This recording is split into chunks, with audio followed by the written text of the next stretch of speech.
ওই নিহা, দেখ দেখ ছেলেটা কি খ্যাত, গায়ের শার্টটাও দেখেছিস? মনে হয় কয়দিন ধরে কাছে না।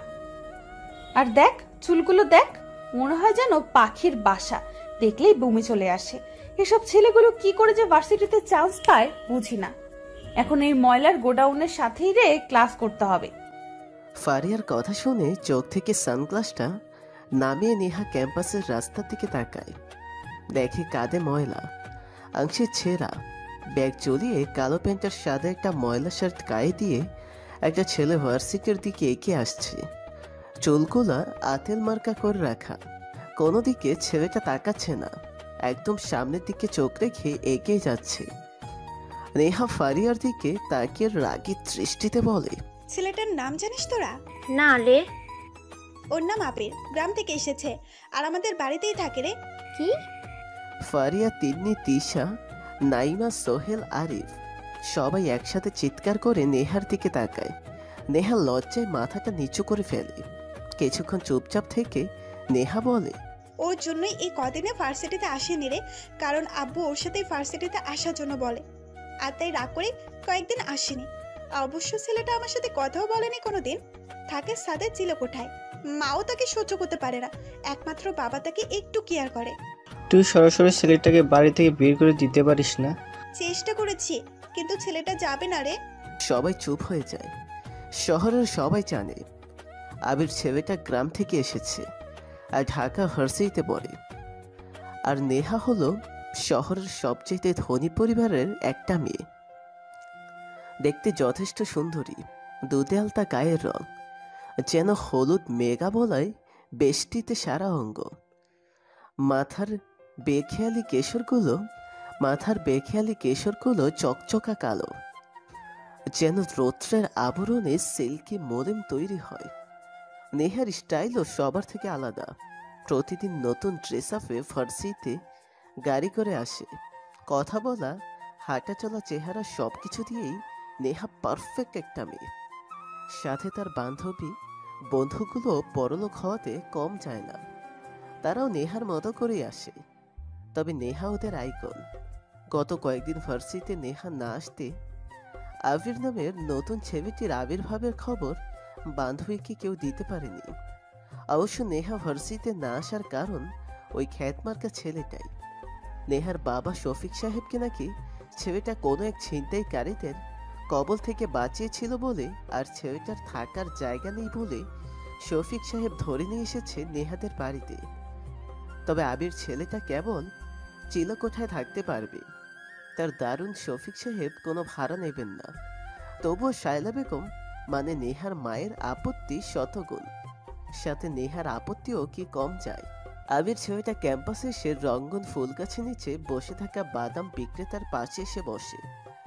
দূর থেকে নেহা তাদের বন্ধুগুলো সেদিকেই তাকিয়ে আছে। দেখ দেখ কি গেও রে, একদম খ্যাত তো খ্যাতি। এত ডিসগাস্টিং একটা ছেলে আমাদের ক্লাসেই পড়ে। ওর সাথে ক্লাস করতে যে কতটা খারাপ লাগে তোর কি বলবো নেহা। কেউ ওর পাশে বসে না, আর ছেলেটা সোজা পেছনের বেঞ্চে গিয়ে বসে। আর ওর আগের দুটো বেঞ্চ খালি থাকে, কারণ ওর আশেপাশেও কেউ থাকতে চায় না। আচ্ছা বাদ দে, ছেলেটাকে ভার্সিটি থেকে তাড়াতে হবে, আর আমার বাড়ি থেকেও। চল প্ল্যান করে ফেলি। তাই করি। ওরা আবিরকে তাড়ানোর জন্য নানা রকম প্ল্যান করতে থাকে। আর আবির বাদাম বিক্রি করা ছেলের সাথে বসে হেসে হেসে গল্প করে। আবিরের দাঁত হলুদ দেখে মনে হয় যেন কয়েকদিন হলো দাঁত মাজে না। এটা দেখে বাদামওয়ালা মিন্নু বলে, ভাইজান আন্নের দাঁত এরম হলুদ কা? আবির আংশিক ছেঁড়া ব্যাগ থেকে ইংরেজি নোবেল কথিত বই বের করে পড়ছিল। মিন্নুর কথা শুনে খানিকটা প্রু কুচকে তাকিয়ে বইটা বন্ধ করে হেসে দেয়। ঠিক তখনই মিন্নু বলে ওঠে, ভাইজান আন্নের দাঁতগুলা হলুদ হইলেও আন্নের মুচকি হাসিটা কিন্তু খুব ফাইন লাগে। আবির আরও মুচকি হাসে। আবির কয়েক মিনিট শব্দ ছাড়া হেসে নেয়, তারপর হাসি থামিয়ে বলে, আমার মাও বলতো আমি মুচকি আসলে সুন্দর দেখায়, আর দাঁত হলুদ কারণ আমি দাঁত মাজি না। কেন ভাইজান দাঁত মাজেন না কেন? তুই দেখেছিস কুকুরগুলো কেমন হাড় খেতে পারে? শক্ত হাড় খায়, কি করে চিবিয়ে দেখেছিস? ওরা কি দাঁত মাজে? না গো ভাইজান, ওরা কেমনে মাজবে কন? তাহলে ওদের দাঁত শক্ত দেখেছিস, দাঁত মাজে না বলেই দাঁত শক্ত, আর তাই হাড়গুলো চিবিয়ে খেতে পারে। হ, ঠিক কইছেন ভাইজান, আমিও তাইলে দাঁত মাজুম না আর। আবির গাছের সাথে হেলান দিয়ে একটু শব্দ করে হাসে মিন্নুর কথা শুনে। মিন্নুর বয়স কত আর হবে, এই 7-8 বছর। মা পঙ্গু, বাবা একজন মাতাল, একটা বড় বোন আছে। মিন্নুর থেকে আবির শুনেছে তার বড় বোনের নাম রেনু। রোজ ভোর রাতে অনেক টাকা নিয়ে রেনু আপা বাড়িতে আসে। মিন্নু সারা রাত জেগে থাকে তার আপার জন্য। সেদিন মিন্নুর সাথে আবিরের অনেক কথা হয়। সেদিন মিন্নু বলেছিল, জানেন ভাইজান, আমার আফা না রোজ মেলা টাকা নিয়ে আসে, আর প্রতিদিন আমি যাইগা দেখি আফার মুখটা কেমন শুকনা থাকে। মাঝে মাঝে কান্না করে আমার আফা। আফারে জিগাইলে কয়, তুই এসব বুঝবি না। আইসা ভাইজান, আপার মুখটা কেন শুকনা লাগে? কেন আমি তাকে হাসতে দেখবার পারি না ভাইজান? আপার লগে আমার ঘুরতে ভালো লাগে, কিন্তু আফা দিনে ঘুমায়, সন্ধ্যায় আমি আসার আগে বার হয়ে চলে যায়, আবার ঘুরে আসে। কেন হয় এরকম ভাইজান? মিন্নুর কথায় আবির সেদিন কোনো উত্তর দেয়নি। আবিরের বন্ধু বলতে তেমন কেউ নেই, আর এদিকে মিন্নুর সাথে বস্তির কোনো ছেলে মেয়ে মেশে না। তাই প্রথম যেদিন আবির ফার্সিতে এসে এই গাছের নিচে বসে বই পড়ছিল, তখনই মিন্নু এসে বাদাম দিতে চায়। আবির মিন্নুর দিকে তাকিয়ে মুচকে এসে দু একটা কথা বলতে বলতে একসময় অনেক ঘনিষ্ঠ হয়ে যায়। আবির বসা থেকে উঠে দাঁড়িয়ে মিন্নুর পকেটে 50 টাকা গুঁজে দিয়ে বাদামের গামলা থেকে ছোট্ট একটি মুঠোয় কয়েকটা বাদাম নিয়ে বলে, তুই রোজ দাঁত মাজবি গাধা, কারণ তারা পশু আর তুই মানুষ। মানুষদের দাঁত মাজতে হয়। নে বাদাম খা, আমি দিলাম, নে খা আর বিক্রি কর, কত হয় জানাবি। আবির কথাগুলো বলে কয়েক পা পাড়াতে একটি জোরে মিন্নু বলে ওঠে, ভাইজান, আপনি কি তাইলে পশু? আবির চোখটা বন্ধ করে। ফর্সা মুখের উপর রাগের প্রতিচ্ছবি ফুটে ওঠে তার। ভিতরে থাকা অন্য একটি মানুষ তার মধ্যে অকারণেই যেন জেগে উঠতে থাকে, কারণ এই পশু শব্দের সাথে আবির ছেলেটার অনেক কিছুই জড়িয়ে আছে। বলা যায় এক ছলসানো অতীত, যেখানে পশুত্বটাই রক্তের গন্ধে বিষাদিত। আবির ঘোরে মুচকি এসে হনহন করে ঠোঁটে ক্লাসের দিকে এগিয়ে যায়। ক্লাসের কাছে আসতেই কে যেন তার ব্যাগটা টেনে ধরে। ঘুরে তাকিয়ে দেখে একটা মেয়ে। আবির চুপচাপ দাঁড়িয়ে পড়ে। আবিরকে দেখেই সবাই নাক মুখ ছিটকে মুখ ঢেকে নেয়। আবির সবার দিকে তাকিয়ে মুচকে এক হাসি দেয়। আবিরকে দেখে সবাই ভাবছে কোন সারগাদা থেকে উঠে এসেছে সে। কেমন যেন বটকা গন্ধ তার গা থেকে আসছে, তাই সবাই সেই গন্ধটা যেন না পায়, তাই নাক ঢেকে রেখেছে। আবির কথা বলেনি, কোনো রকমে তড়িঘড়ি করে ক্লাসের দিকে প্রবেশ করে। সবাই আবিরকে দেখে দূরে সরে যেতে থাকে। আবির কোনো কথা না বলে একদম শেষ বেঞ্চে গিয়ে বসে পড়ে। ক্লাসের সবাই ওর দিকে তাকাচ্ছে। সে স্মার্ট হয়ে এসেছে, তার জন্য তাকায় না। সে যেমন খ্যাত, এটা দেখার জন্য সবাই তাকায় ওর দিকে। তবে আবিরের মেধা সবার থেকে অনেক গুণে বেশি। এ কারণেই সে মাত্র 10 দিনে স্যারদের কাছে বেশ পরিচিত লাভ করে। আচ্ছা নেহা, আজ যদি ব্রেক টাইমে আমরা ওকে নিয়ে একটু মজা করি কেমন হবে? কেমন মজা? ওই ধর, তিশা যে ওকে দাঁড় করিয়ে কথা বলবে, সোহেল যে ওর বসার জায়গাতে চুইংগাম লাগিয়ে দেবে। গ্রেট আইডিয়া, তাহলে চল এটা করা যাক। কয়েকটা ক্লাস শেষ করে ব্রেক টাইম আসে। আবির বসা থেকে উঠে চলে আসবে, তখনই তিশা নামের মেয়েটা 3 হাত দূরে রুমাল হাতে বেঁধে বলে, এই ছেলে উঠে দাঁড়ান বলছি। আপনি বলেন আপনার জন্য কি সবার কাছ থেকে টাকা তুলবো? আবির তিশার ঝাড়ি শুনে উঠে দাঁড়ালো। আর ঠিক তখনই সোহেল পেছন থেকে এসে অনেকগুলো চুইংগাম লাগিয়ে পালিয়ে যায়। আবির দাঁড়িয়ে বলে, কেন? আপনার যে গায়ে দুর্গন্ধ আর শার্টে যে ময়লা, এতে করে তো ক্লাস করা যায় না। নতুন কাপড় কিনে দেব? নতুন কাপড় লাগবে না। আবির কথাটা বলে বেঞ্চে বসে পড়ে। সবাই হো হো করে হাসতে থাকে। আবির সবাইকে মনে মনে পাগল বলে বেঞ্চে মাথা লাগিয়ে শুয়ে পড়ে। তারপর ক্লাসে স্যার চলে আসে। সবাই দাঁড়িয়ে স্যারকে সম্মান জানায়। কিন্তু যখনই আবির উঠে দাঁড়ায়, তখনই একটা বেমানান শব্দ শুনতে পায় ও। কেবল আবির নয়, নেহা, তিন্নি, নাইমা, তিশা, সোহেল, আরিফ বলতে গেলে সবাই শুনতে পায় শব্দটা। আর এটা শুনেই নেহারা চোরেই হেসে ওঠে। আবির একটু ঘুরে পেছনে তাকায়, দেখে ওর প্যান্টের কিছু অংশ পেন্সিল লেগে আছে চুইংগামের সাথে। নীলয়ের সাথে সাথেই বলে যায়, কেমন যেন তার গলাটা ধরে আসতে থাকে, চোখ যেন ঝাপসা হতে থাকে। বারবার উচ্চ পদস্থ মানুষদের দিকে আবির তাকায়।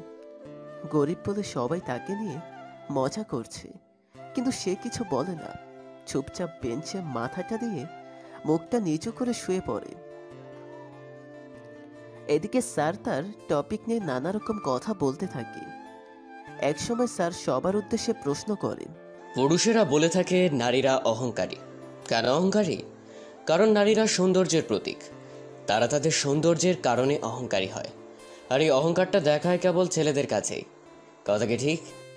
স্যারের কথা শেষ হতেই ক্লাসের ছেলেগুলো সবাই স্যারের সাথে সহমত করে মেয়েদের অনেক কিছুই বলতে থাকে। একসময় ভার্সিটির সবচেয়ে সুন্দর মেয়ে নেহা উঠে দাঁড়িয়ে বলে, জি স্যার, মেয়েরা অহংকারী, কারণ মেয়ে মানেই মা, মেয়ে মানেই বোন, মেয়ে মানে একটা সংসার টিকিয়ে রাখার অদম্য ঢাল। মেয়েরা পছন্দ না হলে ছেলেদের প্রপোজালে রাজি হয় না, কারণ মেয়েরা কারো মন নিয়ে খেলতে চায় না, কারণ জোর করে প্রেম হয় না। যখন ছেলেটা জানতে পারবে মেয়েটা তাকে পছন্দ করে না, তখন মনে একটু হলেও কষ্ট পাবে। ফলে না রিলেশনের শান্তি আসবে, না কেউ ভালো থাকতে পারবে। হয়তো ছেলেরা এখন বলবে এই অহংকারের কারণে মেয়েদের কপালে দেখতে খারাপ বর জোটে। হ্যাঁ জোটে, কারণ মেয়েরা পারে না বাবা মায়ের অবাধ্য হতে। ছেলেদের পছন্দ না হলে রাগারাগি করে বাড়ি থেকে বের হয়ে যায়, কিন্তু মেয়েরা তা পারে না। যদি কেউ বেরো হয়, সমাজ তাদের মেনে নেয় না, উল্টো কথা শোনায়। তাই আমরা অহংকারী। পুরো ক্লাসটা এখন ঠান্ডা হয়ে গেছে নেহার কথা শুনে। সবাই নেহার দিকে হা হয়ে তাকিয়ে আছে। স্যারও বেশ অবাক হয়ে চেয়ে আছে তার দিকে। নেহা বেঞ্চে বসে রিল্যাক্স করতেই স্যার বলে, ছেলেরা চুপ কেন? তোমাদের কথার ভিত্তিতে আমরা অনেক কিছুই শিখতে পারবো। ছেলেরা কিছু বলো, নাকি মেয়েরাই জিতে যাবে? কেউ কোনো কথা বলছে না। দৃষ্টিতে প্রত্যেক ছেলের দিকে তাকায়। স্যারের চোখ আটকে যায় পেছনে বসা বেঞ্চে শুয়ে থাকে একটা ছেলের দিকে। স্বভাব মতোই স্যার চোখ ছুঁড়ে মারে ছেলেটার দিকে। পেছনে বসা আবির লাফ দিয়ে উঠে দাঁড়িয়ে পেছনে প্যান্ট যেখানে ছিঁড়ে গেছে সেখানে হাত দিয়ে দাঁড়ায়। সবাই হো হো করে হাসতে থাকে। আবির মাথাটা নিচু করে নেয়। স্যার বলে, এই যে বেয়াদব, স্যার যে এতক্ষণ ক্লাসে ছিল, তুমি কি জানো? জি। রাতে কি চুরি করতে যাও? কাপড় চোপড় দেখে তো তাই মনে হচ্ছে। কাপড়গুলো কি কাঁচো না? এত ময়লা বাঁধিয়ে রেখেছো কেন? আর এগুলো কি ধরনের পোশাক? ব্যাগটাও তো ছেঁড়া। সহপাঠীদের কি দেখো না কত স্মার্ট হয়ে ক্লাসে আসে? কোথা থেকে এসেছো?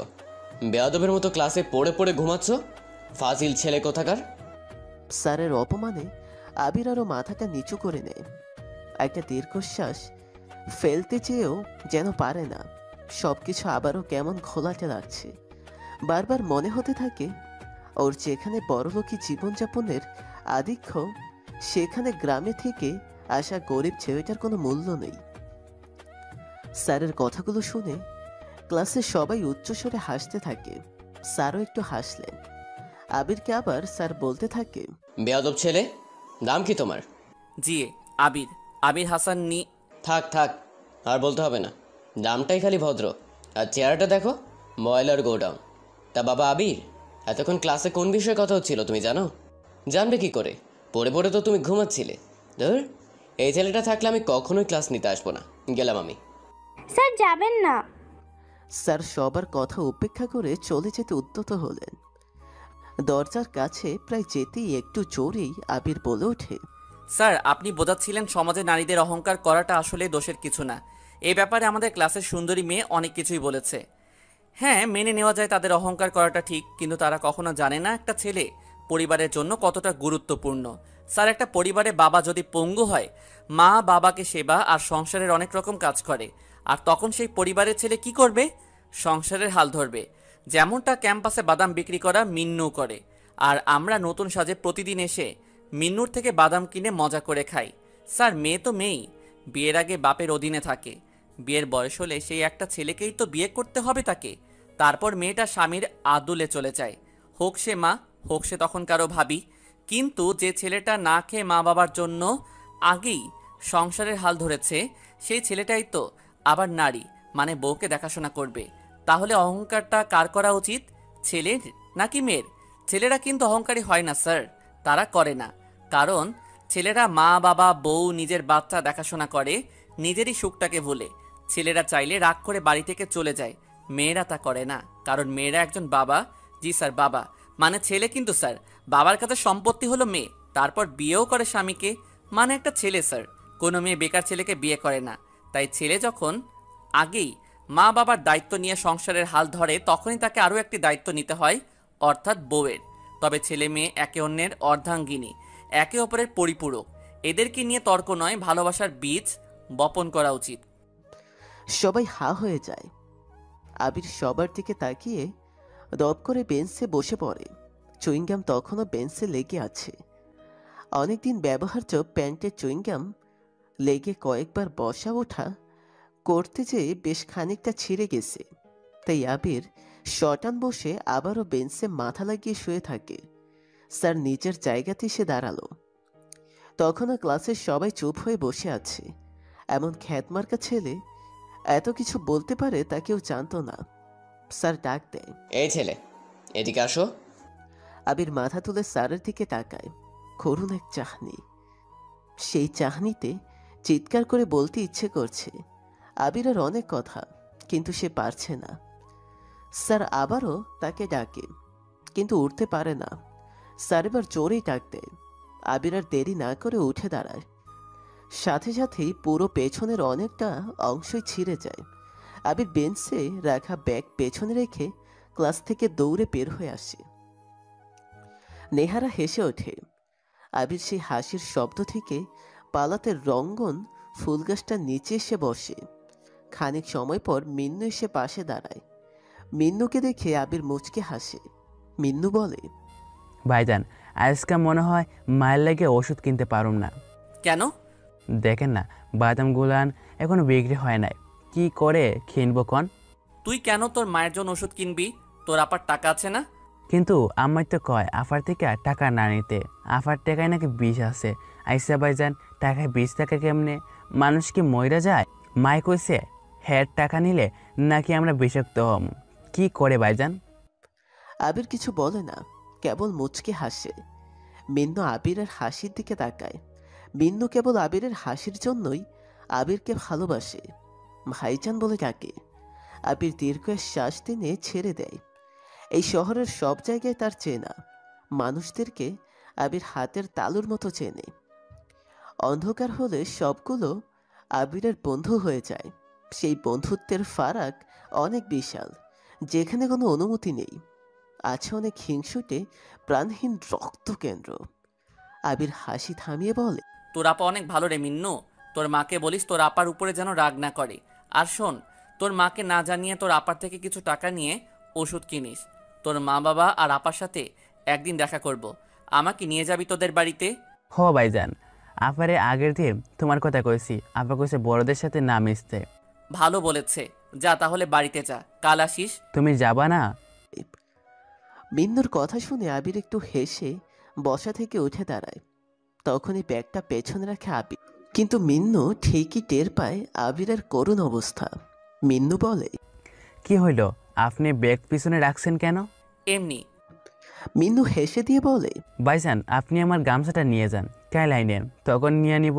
আমি বুঝতে পারছি লন। মিন্নুর দেওয়া গামছা কোমরে পেঁচিয়ে হনহন করে ভার্সিটি থেকে বের হয় আবির। ভার্সিটির সবাই আবিরকে দেখে উচ্চস্বরে হাসতে থাকে। আবির কোনো দিক না তাকিয়ে চড়েই হেঁটে চলে যেতে থাকে।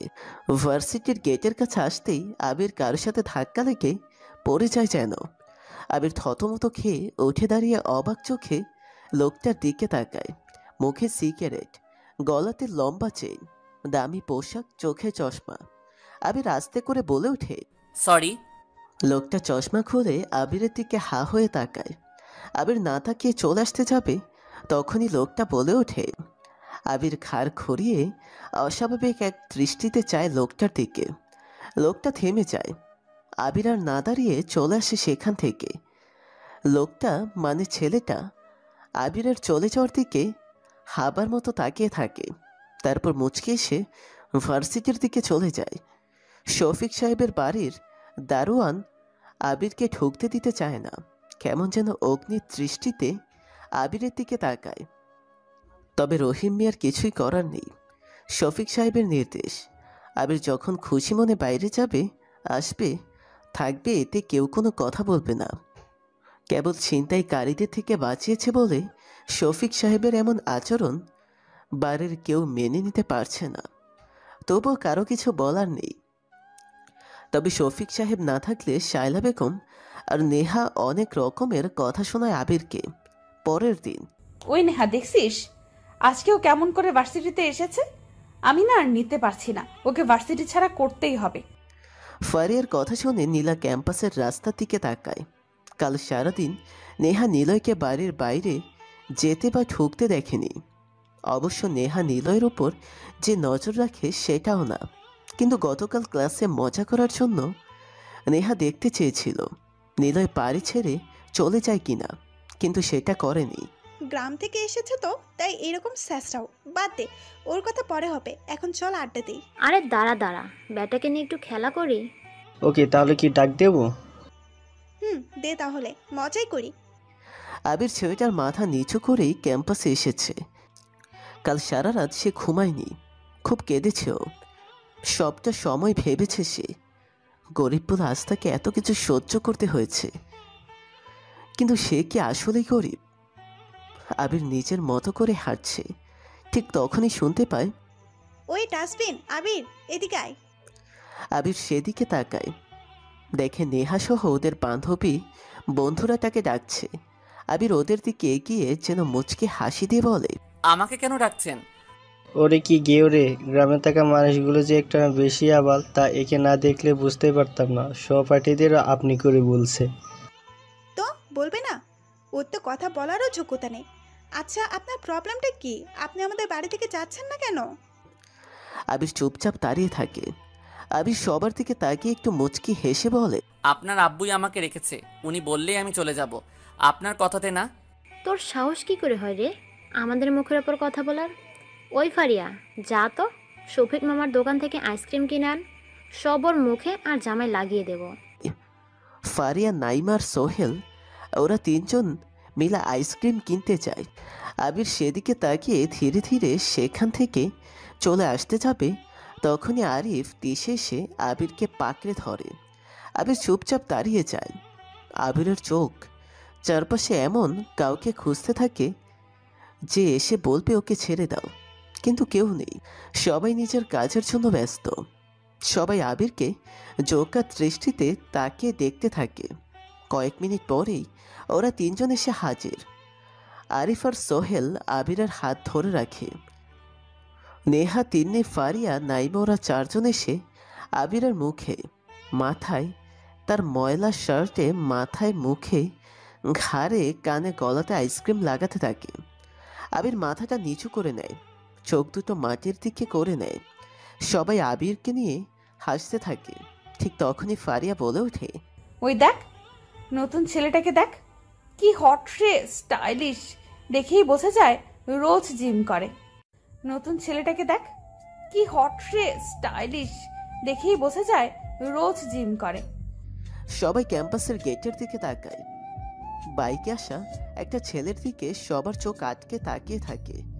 সাথে আবিরও মাথা তুলে সেদিকে তাকায়, দেখে কালকের সেই ছেলেটা যার সাথে আবির ভুলবশত ধাক্কা খেয়েছিল।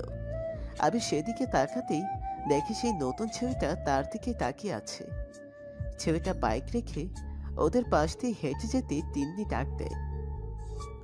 ছেলেটা থেমে যায়, আবিরের পাশে এসে দাঁড়ায়। আবির মাথাটা নিচু করে নেয়। ছেলেটা আবিরের দিকে আর চোখে তাকাতেই কয়েক হাত পা দূরে সরে যায় ছেলেটা। আবিরের সারা গায়ে আইসক্রিম লেগে আছে। সবাই ভাবছে আবিরকে বাজে দেখার কারণে ছেলেটা সরে গিয়েছে, কিন্তু বিষয়টা তা নয়, অন্য কিছু। ছেলেটা কিছু সময় চুপ থেকে বলে, আমি সায়ন, বিভাগ। ও, আমরা সবাই তো একই বিভাগের স্টুডেন্ট। আমি ফারিয়া, ও তন্নি, ও নেহা, ও নাইমা, তিশা, সোহেল, আরিফ। আর ইনি? শাওন নামের ছেলেটা আবিরের দিকে তাকিয়ে কথাটা বলে। সবাই কিছুক্ষণ বিরক্ত নিয়ে আবিরের দিকে তাকিয়ে থেকে নেহা বলে, এই যে খ্যাত, ময়লার ডাস্টবিন, তুই এখনো এখানে দাঁড়িয়ে আছিস কেন? যা ভাগ, সামনে থেকে যা। আবির আর দাঁড়ায় না, সেখান থেকে জোরে হেঁটে কিছুটা দূরে চলে আসে। দূরে সে পেছনে ঘুরে তাকায় ওদের দিকে। শাওন নামের ছেলেটা তখন আবিরের দিকে তাকিয়ে আছে। আবির শাওনের দিকে তাকিয়ে মুচকে হাসি দিল। শাওন কিছু বলতে চেয়ে বলতে পারল না। রঙ্গন ফুল গাছের নিচে আবির বসে রুমাল বের করে মুখটা কোনো রকম মুছে নেয়। এদিকে শাওন ওদের সাথে গল্পতে ব্যস্ত হয়ে যায়। আবির কোনো রকম নিজেকে ঠিকঠাক করে নেয়। ওদের দিকে তাকিয়ে একটা মুচকে হাসি দিয়ে দীর্ঘশ্বাস ফেলে। তারপর আবির ছেঁড়া ব্যাগ থেকে একটি বই বের করে পড়তে থাকে। কিছু সময় যাওয়ার পর শুনতে পায়, ভাইজান কেমন আছেন? চোখ তুলে তাকিয়ে দেখে মিন্নু এসে পাশে বসেছে।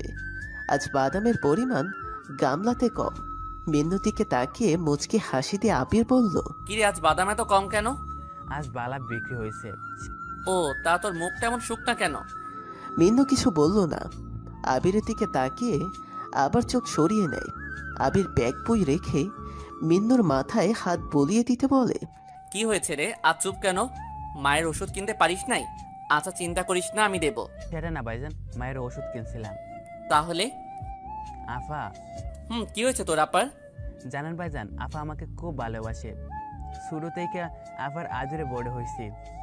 আফা আমার গায়ে কখনো হাত উঠায় নাই, কিন্তু আজকে সকালে আমার গালে আফা জুড়ে সরমাইরা খাইছে। জুড়ে সরমাইরা কইছে একদিন সব সাইরা চলে যাব। মিন্নু কান্না করতে থাকে। আবির মিন্নুর মাথায় হাত দিয়ে বলে, কেন রে, কি হয়েছে? জানি না ভাইজান, আজ যখন বুড়ে ঘুম থেকে উঠে দেখি আফা আইছে আর বাবা আফারে বকতাছে, তখন দেখি আফার বাবার লগে ঝগড়া করতেছে। এক সময় আফা ঘর থেকে বের হইয়া উঠানে গিয়ে বসে, আমিও আফার লগে যাই। আফার মুখে কেমন যেন দাগ দেখি আমি, যেন মনে হইতেছিল আফারে কেউ সারা রাত দূরে মারছে। গলায় কপালে টুটে কেমন যেন কামড়ের দাগ দেখে ভয় পাইছিলাম। আফার এসব জিগাইতে এসে আমারে জোরে জোরে কান্না করতে কয়, তুই এসব বুঝবি না রে, এতগুলো পেটের ক্ষুধা আর জীবন চালানোর দাগ।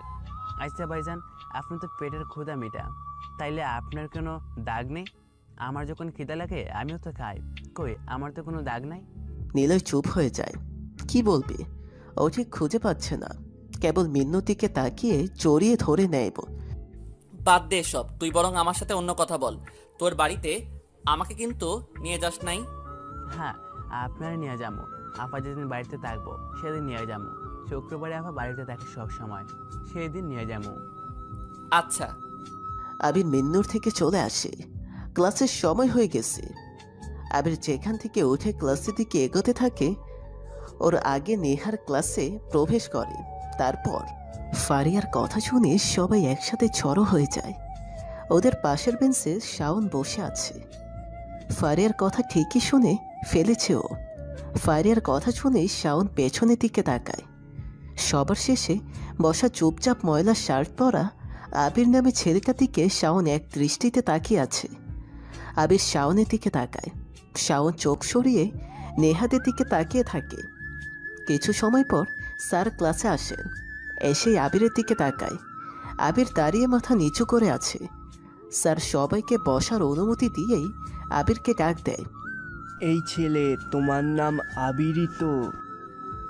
জি স্যার। যাক, তাহলে নামটা মনে আছে। তা তোমার এরকম পোশাক কেন? তুমি জানো তুমি এখন কোথায় পড়াশোনা করতে এসছো? ঢাকা ভার্সিটিতে। তা এখানে সব ছেলেমেয়েরা কত স্মার্ট দেখেছো? জি স্যার। তুমি এমন স্মার্ট হতে পারো না? আবির চুপচাপ দাঁড়িয়ে থাকে। সবার দিকে একবার করে তাকায়। সবাই ঘুরে আবিরের দিকে তাচ্ছিল্যের হাসি দিয়ে চেয়ে আছে। আমি মাথাটা নিচু করতেই স্যার বলে, কি হলো বলো? তুমি একটু পোশাক আশাকে স্মার্ট দেখাতে পারো না? জানো তো, পোশাক আর হেয়ার স্টাইলই বলে দেয় মানুষটা আসলে কেমন হতে পারে। তুমি একটু স্মার্ট হও। আবির একটু মুচকে হাসলেন। স্যার ওকে হাসির জন্য ঝাড়ি দিতে যাবে, তখনই আবির বলে, কি হবে স্যার স্মার্ট দিয়ে? যেখানে মানুষের মধ্যে অন্য মানুষদের জন্য কোনো মূল্যবোধ থাকে না, সেখানে স্মার্টনেস দিয়ে কি হবে? স্মার্টনেস কেবল দামি পোশাকই বহন করে, এটা ভাবা ভুল স্যার। একজন রিক্সা চালকও স্মার্ট স্যার, কারণ তার রিক্সা যত বেশি চলবে সে তার পরিবারের জন্য তত বেশি সুখ আহরণ করতে পারবে। আমার কাছে স্মার্ট মানে টাকা থাকা নয়, নতুন ড্রেস আপ পরে ঘোরাও নয়, কথায় কথায় ও নো, ও মাই গড, ও শিট, সরি, ইডিয়ট, স্টুপিড এগুলো বলা নয়।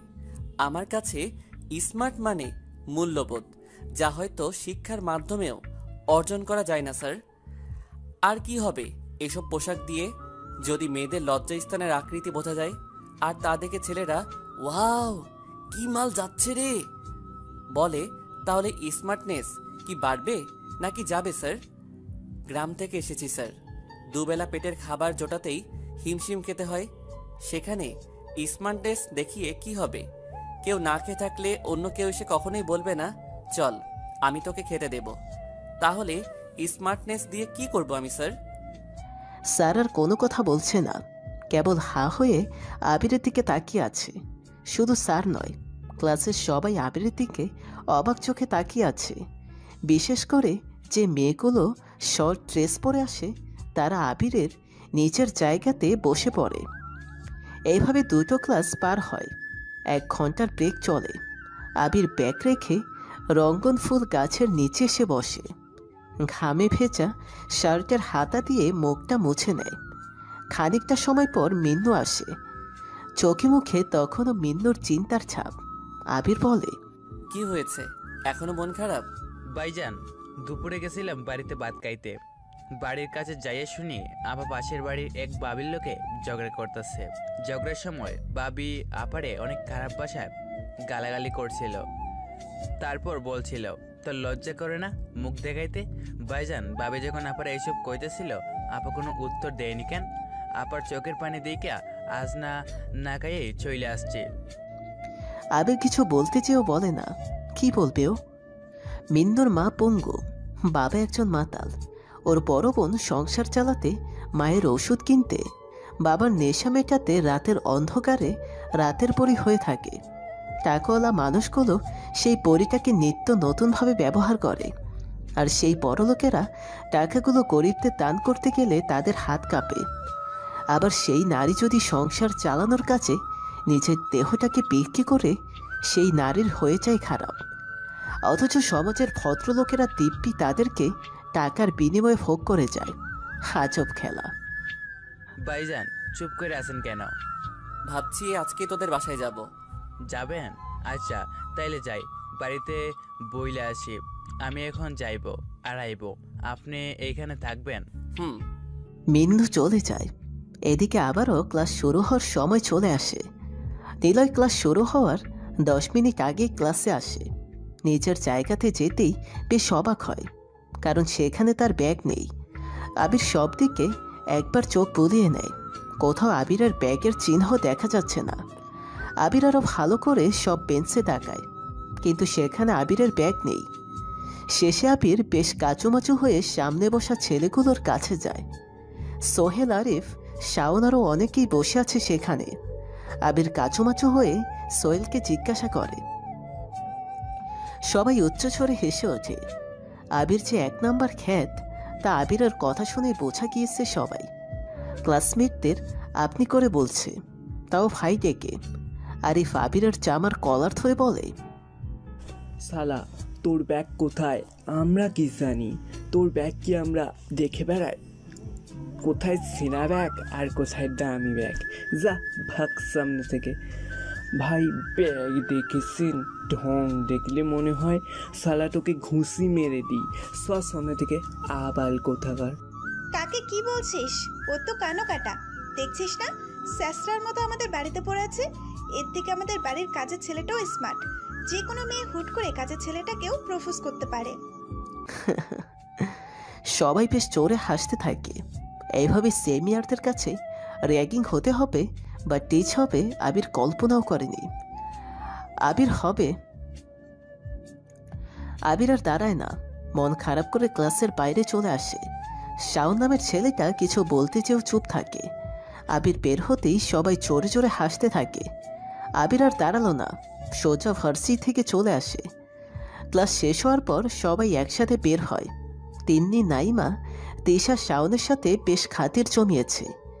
এদিকে নেহা আর ফারিয়া একসাথে বের হয়েছিল একসাথে বের হয়েই ফারিয়া বলে, কি করবি এখন? ব্যাগটা তো ফেরত দিতে চেয়েছিলাম, কিন্তু ছেলেটা তো ক্লাসেই আসেনি। সবাই যে যার মতো বাড়িতে চলে যায়। পরের দিন ঠিক সময়ে সবাই ভার্সিটিতে চলে আসে, কিন্তু আবিরকে কোথাও পাওয়া যায় না। আবির ভার্সিটিতে আসেনি। ওরা কয়েকজন মিলে গল্প করছিল। মিন্নু বাদাম নিয়ে ওদের সামনে এসে দাঁড়ালো।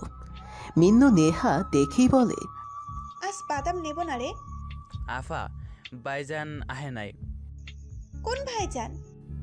ওই যে দাঁতগুলান হলুদ গায়ে ময়লা জামা ফইরা আছে, আবির নাম ভাইজানের, উনি আসেন নাই। না, কেন?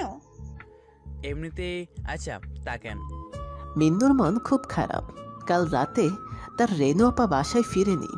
যখন সকালে মিন্নু বাদাম দিয়ে ভার্সিটিতে আসছিল, তখন দেখে তার আপা খোঁড়াতে খোঁড়াতে বাড়ির দিকে আসছে। আপার দিকে তাকিয়ে মিন্নু জিজ্ঞাসা করছিল, কি হয়েছে আপা? ওর আপা কোনো উত্তর দেয় না। মিন্নু আর না দাঁড়িয়ে পেটের তাগিতে বাদাম নিয়ে চলে আসে। ভেবেছিল আবিরের সাথে গল্প করে মন ভালো করবে, কিন্তু আবিরকে সারা ভার্সিটি খুঁজেও কোথাও পায়নি। এভাবে কেটে যায় অনেক দিন। ব্যাগটা আবির আর নিতে আসেনি। নেহা একবার ছাদের চিলেকোঠায় গিয়েছিল আবিরকে দেখতে, কিন্তু সেখানেও তালা ঝুলতে দেখে সবাই আবিরের কথা ভুলে গেলেও নেহা পারছে না, কেন যেন সে আবিরকে খুঁজছে। প্রায় 25 দিন পর নেহার রুমে বসে বই পড়ছে। হঠাৎ চোখ চলে যায় সে ছেঁড়া ব্যাগটার দিকে। নেহা কি মনে করে ব্যাগটা খোলে। ক্লাসের কোনো বই ব্যাগে নেই, কেবল আছে 2টো ইংরেজি নোবেল। নেহা অবাক হয় এরকম একটা ছেলের ব্যাগে ইংলিশ নোবেল দেখে, যা নেহা কখনোই পড়েনি। আর আছে কয়েকজন ইংরেজি পত্রিকার কাটা ছবি সহ টেক্সট রিপোর্ট। নেহা পত্রিকা থেকে কাটা কাগজগুলো উল্টাতে থাকে। হঠাৎ চোখ আটকে যায় একটা ছবিতে। ছবিটা তার বাবার, শফিক সাহেবের। ইংরেজি পত্রিকা, সেখানে শফিক সাহেবের নিয়ে অনেক কিছু লেখা। নেহা পত্রিকার কাটা অংশগুলো উল্টাতে থাকে। দেশের সব বড় বড় নামকরা মানুষের ছবি সেখানে গচ্ছিত আছে। নেহা বেশ অবাক হয়ে তাকিয়ে আছে সেসবের দিকে। নেহা ব্যাগটা আরো ভালোভাবে চেক করে। কয়েকটি ছবি দেখে সে। একজন বয়স্ক মহিলার ছবি, একটা ম্যাগাজিনের উপর পাতার ছবি, আর আরেকটা আছে 5 জন ছেলে দাঁড়িয়ে আছে, মুখে কালো মাস্ক, হাতে কভার এবং পিস্তল নিয়ে। নেহা ছবিগুলো বেশ কিছু সময় পর দেখে আবার ঠিকমতো রেখে দেয়। কেবল একটা কথাই ভাবতে থাকে, এরকম গেয়মার্কা ছেলের ব্যাগে ইংলিশ নোবেল, আবার এত কিছু কেন রাখা? ক্যাম্পাসে বসে সবাই আড্ডা দিচ্ছে। শাওন নামের ছেলেটা সবার সাথে মিশলেও বড্ড চুপচাপ থাকে। অন্য একটু শহর থেকে সে পড়তে এসেছে এখানে। মামার বাসায় থেকে পড়াশোনা করে, সবাই তাই জানে। শাওন এখন সবারই বেশ পছন্দের, আর হবেই বা না কেন? ছেলেটা সব দিক দিয়েই পারফেক্ট। যে কোনো মেয়ে পটাতে একটা ছেলের বাহ্যিক ভেতর দিক সব কিছু দিয়েই সে পারফেক্ট। আবার ভালো গিটার বাজাতেও পারে, সেই সাথে গানও গাইতে পারে বেশ। এ কারণেই মেয়েদের প্রথম ও প্রধান ক্রাশ শাওন। সবাই কম বেশি শাওনকে পেতে ও সঙ্গ দিতে ভালোবাসে। এ কারণেই শাওন এখন পুরো ভার্সিটির সবার পরিচিত। শাওন ক্যাম্পাসে বসে গিটার বাজিয়ে চলেছে, সেই সাথে গাইছে। সবাই যখন শাওনের বাজানো গিটারের তালে গান শুনছে মুগ্ধ হয়ে, তখনই শাওন খেয়াল করে ক্যাম্পাসের গেট দিয়ে কালো প্যান্ট আর সাদা শার্টের একটা ছেলে ভিড় পায়ে প্রবেশ করছে ভার্সিটিতে। শাওন ছেলেটাকে দেখেই গান অফ করে দেয়। সবাই শাওনের দিকে তাকাতেই দেখে শাওন গেটের দিকে চেয়ে আছে। সবাই শাওনের দৃষ্টি ফলো করে তাকায় সেদিকে। দেখে আজ বেশ কয়েক মাস পর আবির নামে সেই খ্যাতমার্কা গ্রাম্য ছেলেটা ভার্সিটিতে আসছে। সবাই অবাক হয়। সবার অবাক হওয়ার পেছনে 2টো কারণ। একটা আবির আগের থেকে একটু পরিপাটি পোশাক পরে ভার্সিটিতে এসেছে, ময়লার কোনো চিহ্ন নেই। আরেকটা কারণ, আবিরকে দেখে শাওন সবকিছু থামিয়ে দিয়ে উঠে দাঁড়িয়ে। কি ব্যাপার শাওন, তুমি ওই আবাল মার্কা ছেলেকে দেখি থেমে গেলে কেন? গিয়েছো ঠিক আছে, দাঁড়িয়ে বললে কেন? কি সমস্যা কি? ইয়ে না মানে আচ্ছা বস। শাওন কথাটা বলেও না বসে দাঁড়িয়ে থাকে। আবির ওদের খুব কাছে চলে আসে। নেহাও অনেক অবাক হয়, কারণ নেহাই এ কয়েকদিন জেলে কোঠায় আবিরকে দেখেনি। আবির যখন ওদের সোজা আসে তখনই শাওন মাথাটা নিচু করে নেয়, যা সোহেল ফারিয়া খুব ভালোভাবেই খেয়াল করেছে। তাই সাথে সাথেই ফারিয়া বলে। আবির দাঁড়িয়ে যায়। ফারিয়া বসা থেকে উঠে এসে আবিরের জামা টেনে ধরে বলে। আবির দাঁড়ায়, ঘুরে ওদের সবার দিকে তাকায়। শাওন দাঁড়িয়ে থাকায় ওর দিকে আগে চোখ চলে যায় আবিরের। শাওন একটু তাকিয়েই চোখ নামিয়ে নেয়, একদম চুপসানো ভঙ্গিতে দাঁড়িয়ে থাকে, যা বসে থাকা সবার চোখ এড়ায় না। এরকম ব্যাকওয়ার্ড মার্কা ছেলের সামনে শাওন একদম চুপ হয়ে যায়। ব্যাপারটা সবার কাছেই বেশ অবাকতা তৈরি করে। তাই ফারিয়া এসে আবিরের জামা টেনে ধরে বলে। ফারিয়ার কথা শুনে শাওন আবিরের দিকে তাকায়। আবির শাওনের দিকে তাকাতেই শাওন আবারও মাথা নিচু করে নেয়। আসলে ওরকম খ্যাতমার্কা ছেলের দিকে তাকাতেও ইচ্ছা করে না, তাই মাথাটা নিচু করে আছি। শাওন এমন জবাবে সবাই জোরে হেসে দেয়। আবিরও মুচকে আসে। শাওন আবিরের দিকে তাকিয়ে হালকা করে হেসে দেয়। আবির আর দাঁড়ায় না, সোজা হনহন করে হেঁটে চলে আসে। আবির সেই ফুল গাছটার কাছে আসতেই খেয়াল করে মিন্নু মনমরা হয়ে বসে আছে।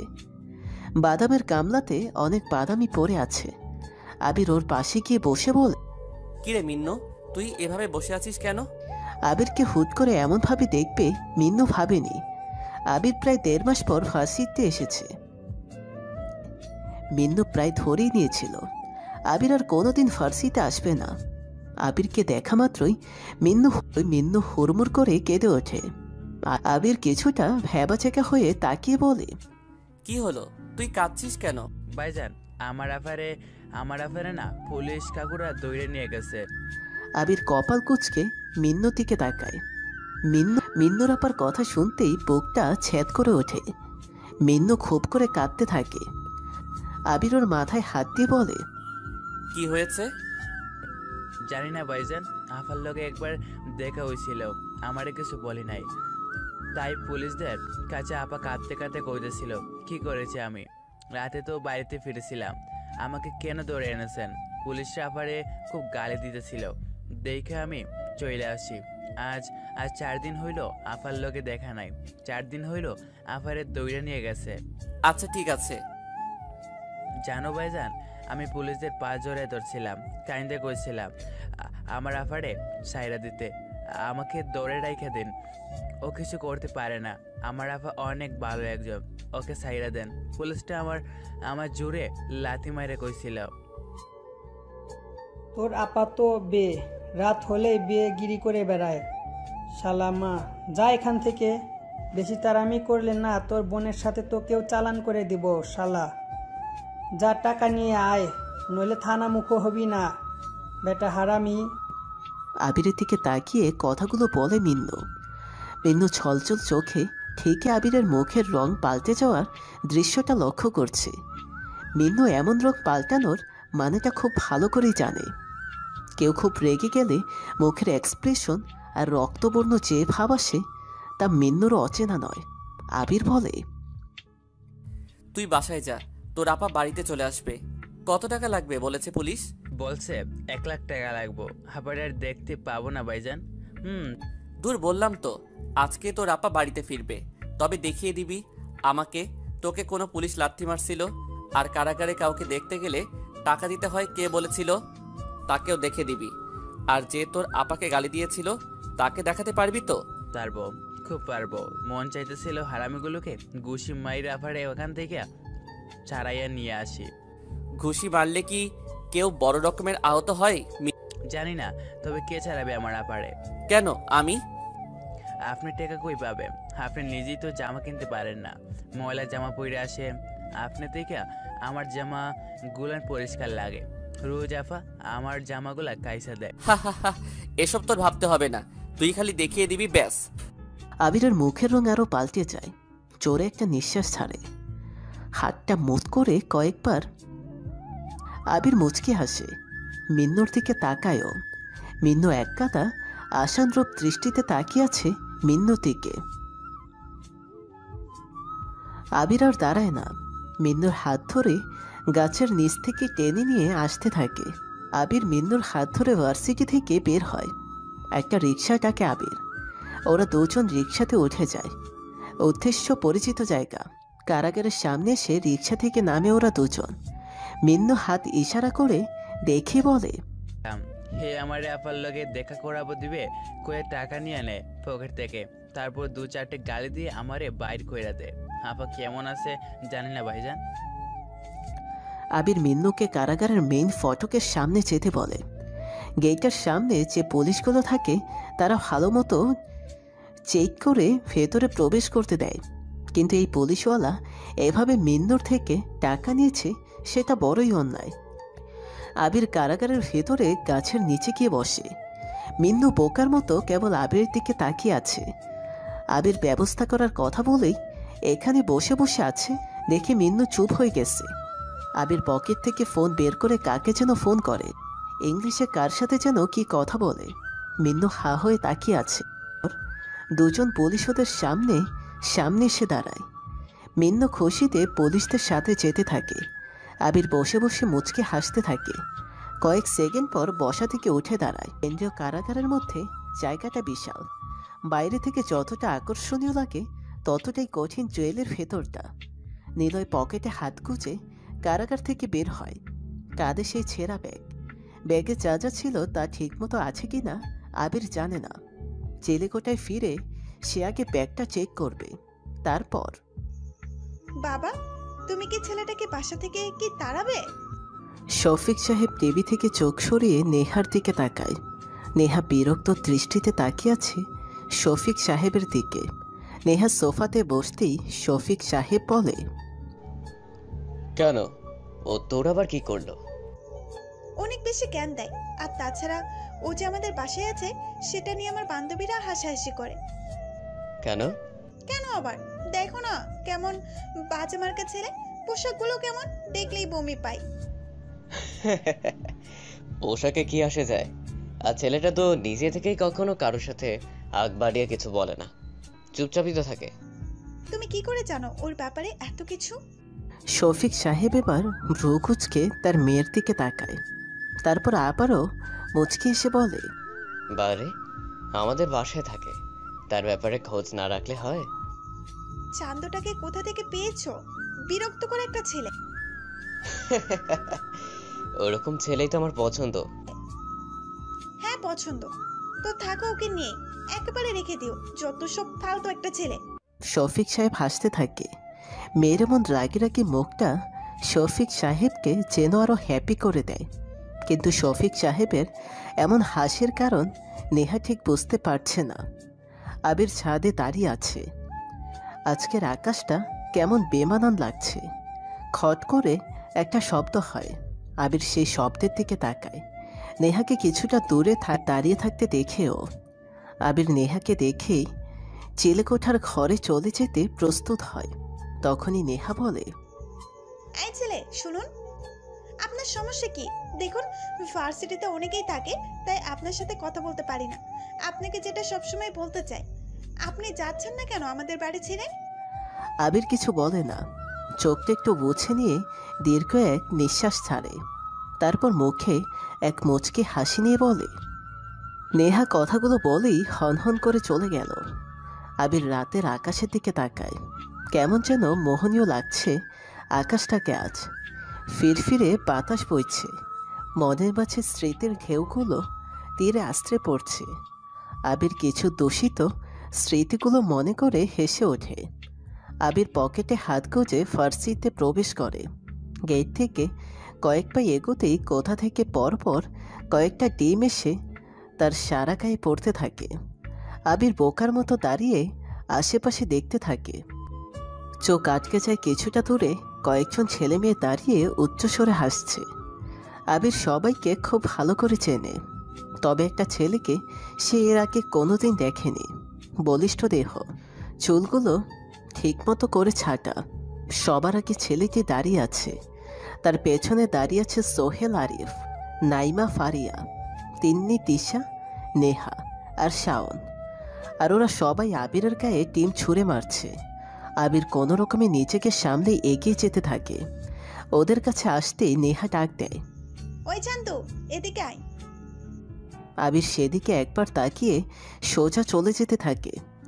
আবিরের এমন আচরণে সবাই অবাক হয়, যার ফলে দৌড়ে সবাই আবিরের সামনে গিয়ে দাঁড়ায়।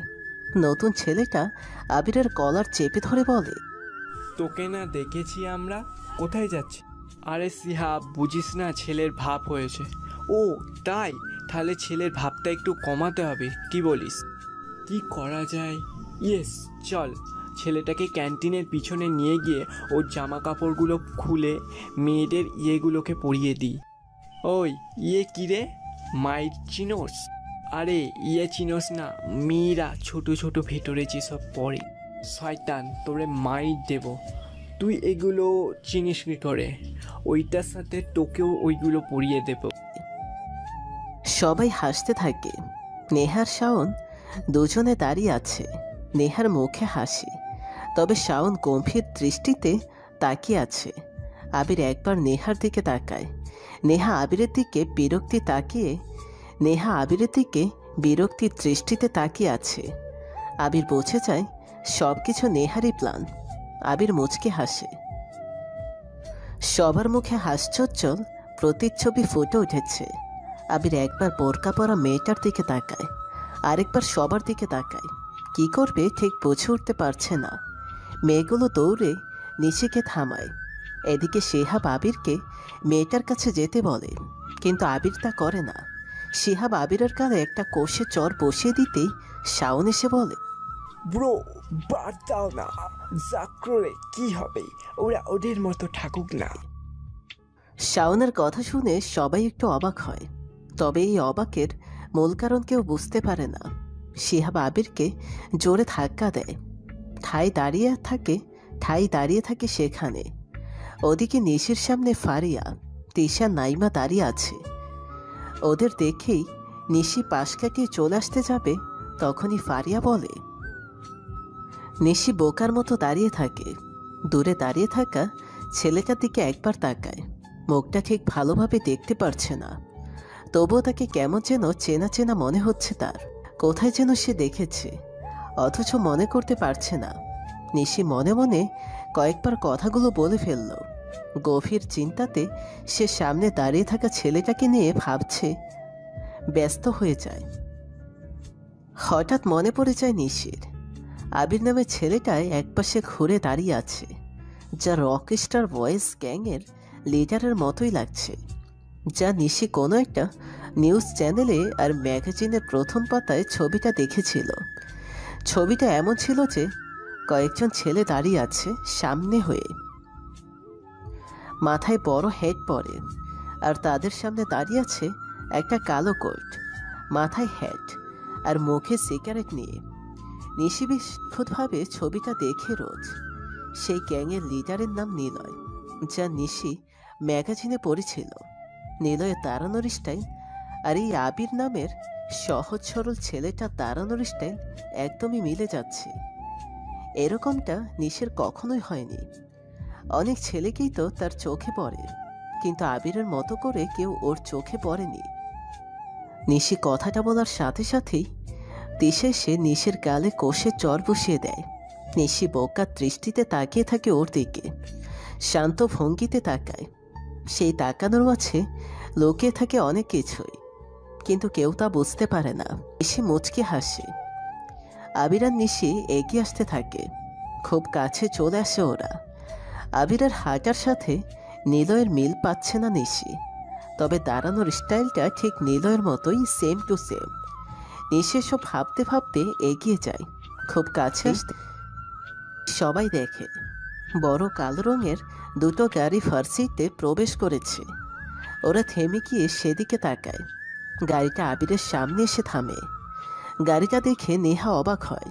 কারণ এটা শফিক সাহেব মানে নেহার বাবার গাড়ি। কিন্তু ওনাকে এ ফার্সিতে দেখে নেহা যতটা না অবাক হয়েছে, এর থেকে বেশি অবাক হয়েছে গাড়িটা নেহার সামনে না এসে আবিরের সামনে গিয়েই থামে। আর আরও অবাক করা বিষয় ঘটে, শফিক সাহেব হাত বাড়িয়ে আবিরের গাড়িতে তুলে নিয়ে যায়। নেহারা সবাই অবাক চোখে তাকিয়ে আছে। এদিকে নিশিও কিছুক্ষণ সেদিকে তাকিয়ে নিজের গন্তব্যে চলে আসে। সবাই বেশ কিছু সময় ধরে আবির আর শফিক সাহেবের সম্পর্ক নিয়ে গবেষণা চালায়, কিন্তু সঠিক তথ্য কেউ পায় না। তাই সবাই নিজের ক্লাসের দিকে চলে যায়। আবিরের কথা শুনে শফিক সাহেব চুপ হয়ে যায়, কিন্তু দাড়ি ছাটা পরিষ্কার মুখে এক চিলতে মুচকি হাসি লেগেই আছে শফিক সাহেবের সাথে আবিরের কথা বলতে বেশ ভালো লাগে। আবির কোনো প্রশ্ন করলে তা যদি গ্রহণযোগ্য হয় তবেই তিনি তার উত্তর দেন, আর যদি দিতে ইচ্ছে না করে সরাসরি কথা ঘুরিয়ে কাজের কথা বলেন তিনি। আর শফিক সাহেবও আবিরকে ভালোভাবেই জানে। আবিরকে ভনিতা ছাড়াই কাজের কথা বললে সে সেটা নিয়েই ভাববে। আবির শফিক সাহেবকে থামিয়ে দেয়। শফিক সাহেব একটু শব্দ করে হাসলেন। পেছনে যে আরও একটি গাড়ি ছিল